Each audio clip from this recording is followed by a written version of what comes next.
Assalamualaikum warahmatullahi wabarakatuh. Kami dari kelompok 8 akan mempresentasikan hasil kerja kelompok kami. Materi kelompok 8 yaitu mengenai pengelolaan dropout dan mutasi peserta didik. Pertama-tama, kenalkan anggota dari kelompok 8 yang terdiri dari 3 orang, yaitu yang pertama, saya, Septia Ayusti Wulandari, yang kedua, Setiani Yulia Kartikasari, dan yang ketiga adalah Safira Nafasinta.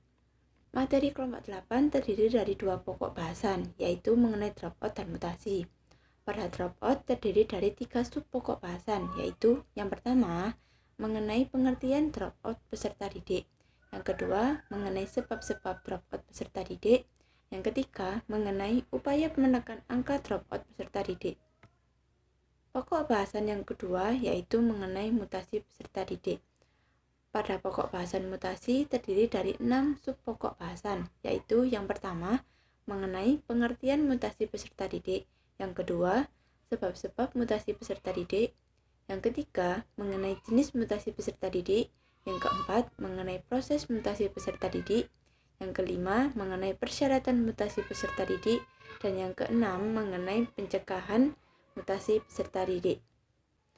Pengertian dropout peserta didik menurut Ali Imron tahun 2012, dropout adalah keluarnya peserta didik dari lembaga pendidikan sebelum waktunya atau sebelum lulus. Selanjutnya akan dilanjutkan oleh teman saya, yakni Setiani Yulia Kartikasari.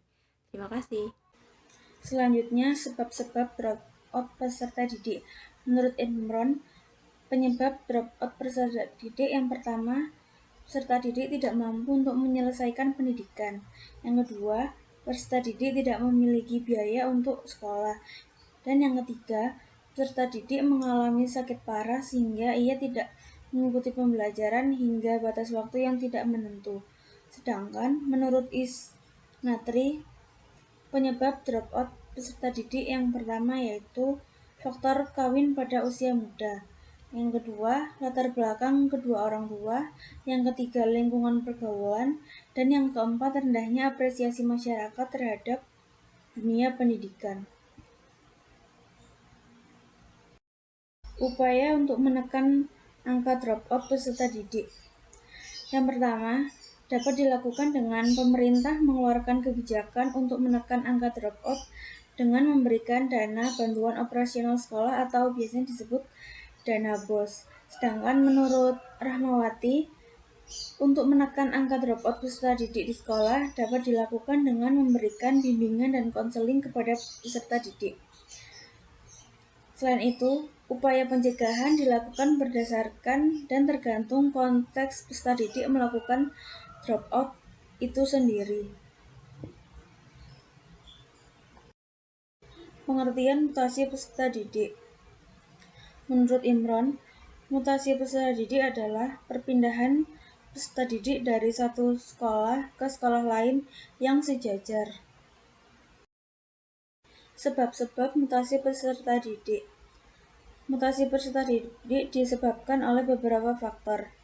Di antaranya yaitu faktor peserta didik itu sendiri, faktor lingkungan sekolah, faktor teman sebaya, dan faktor lainnya.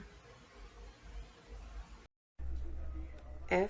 Jenis mutasi peserta didik. Menurut Imron 2012, jenis mutasi peserta didik terbagi menjadi 2, yakni mutasi intern dan mutasi ekstern.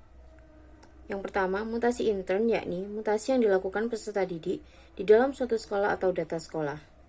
Sedangkan mutasi ekstern yakni perpindahan peserta didik dari satu sekolah ke sekolah lainnya dalam jenjang pendidikan yang sama dengan tingkatan yang sama pula. G.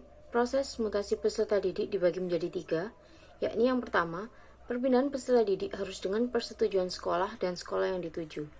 Dan yang kedua, pihak sekolah wajib memperbaharui data pokok pendidikan atau yang sering disebut dengan dapodik. Yang ketiga, perpindahan peserta didik harus memenuhi syarat PPDB dan sistem zonasi yang berlaku. H. Persyaratan mutasi peserta didik. Persyaratan yang harus dilakukan saat melakukan mutasi peserta didik, yakni dengan melengkapi berkas-berkas sebagai syarat dilakukannya mutasi. Dan tentunya persyaratan-persyaratan tersebut pada setiap jenjang berbeda. Yang terakhir I, yakni pencegahan mutasi peserta didik. Terbagi menjadi 4, yakni yang pertama, penyebab mutasi yang berasal dari peserta didik. Di sini, pihak sekolah memberikan dorongan dan motivasi kepada peserta didik agar lebih giat belajar.